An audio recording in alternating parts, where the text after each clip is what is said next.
Well, computers are something most of us come into contact with on a daily basis, whether they be on our desktop or on our smartphones. And while they are completely integrated in how we live, most of us don't have a clue how they work. Our Timothy Cole takes us to a new academy where students are learning the language of computer science. Welcome to the Smash Room. It may not be their typical classwork, but the students seen here of the Tuttle Computer Science Academy are putting their lessons to good use. As far as this goes, this is the first computer science academy that I know of in the state, possibly, one of few just nationwide. And for that matter, we're literally just trying to address an academic deficiency. Instructor Shane Martin sees the lessons being taught in his classroom as necessary and important. There's a lot of schools that don't offer very much in the way of computer programming, computer sciences, computer engineering, and so here at the Tuttle, we're literally trying to hit that, or to meet that need. And fellow instructor Heather Voss agrees with him.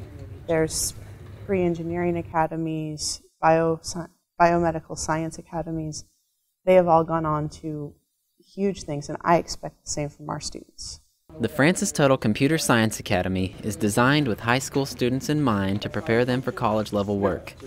Rigorous math and science courses are combined with computer science-related classes as students gain the academic knowledge and skills needed for success in college. We're giving them basically college rigor classes. All of our coursework's either pre-AP or AP level, and so at that point they're taking the same type of courses, the same type of curriculum, the same type of rigor that they would see in a college course. And by doing so, we're giving some of their basic education in science and math, anywhere from a pre-AP, in geometry all the way up to AP calculus. Same thing in the sciences. We're looking at pre-AP chemistry all the way through AP physics.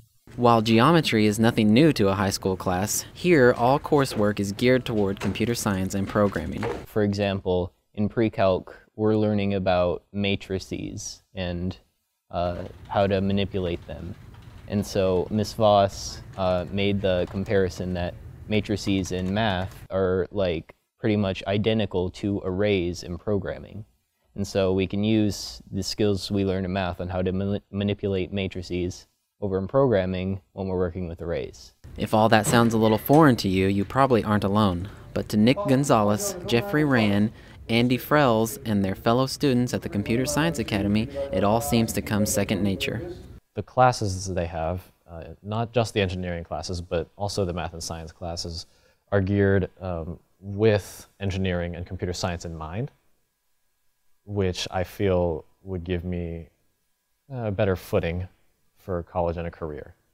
Many students come to the academy seeking an academic challenge, while others are drawn in because computer science has always been a part of their life. Well, my dad does it, so I looked into it a little bit, but I learned that it's a growing field, a field that has a lot of potential, and a lot of companies are undersaturated because they're not updated enough, so they need computer scientists, and it's a well-paying job now.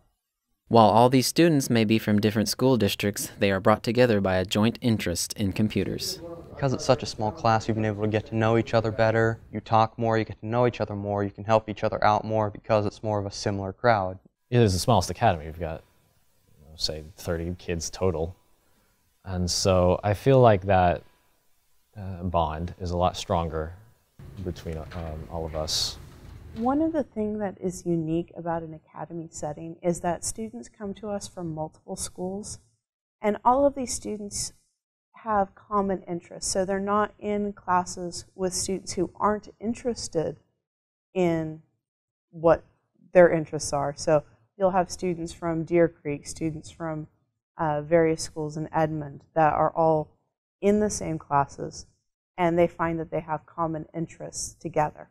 Which brings us back to the Smash Room. Super Smash Bros. Is a video game that's been around for many years, but its newest release on Nintendo's 3DS and Wii consoles gave the students some inspiration.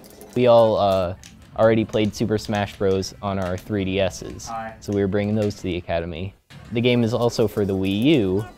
We thought if we had one here, then like over half of us could play at the same time. So a couple of the students, one of them brought a TV, and one of them brings his Wii U in the game, and so we just put it in the empty room Mr. Martin had that he wasn't using, and yeah, we play Smash before class and during break. So whether the kids are having fun or learning hard, Instructor Shane Martin says the point of the academy is to prepare these students for their next big adventure after high school. Really, the goal here is to kind of give them a base, literally to every student, whether it be in chemistry, physics, C#, Python, HTML, whatever the case may be. We're not really going to make a student a master at any one thing, but it is to give them a very broad base with which they can make decisions and be, I guess, fully prepared for the next step. Here's 1 over sine x, which is equal to, here's the easy version. Now, if you'd like to learn more about this profession, we do have a link to OK Career Guide on our website at okhorizon.com.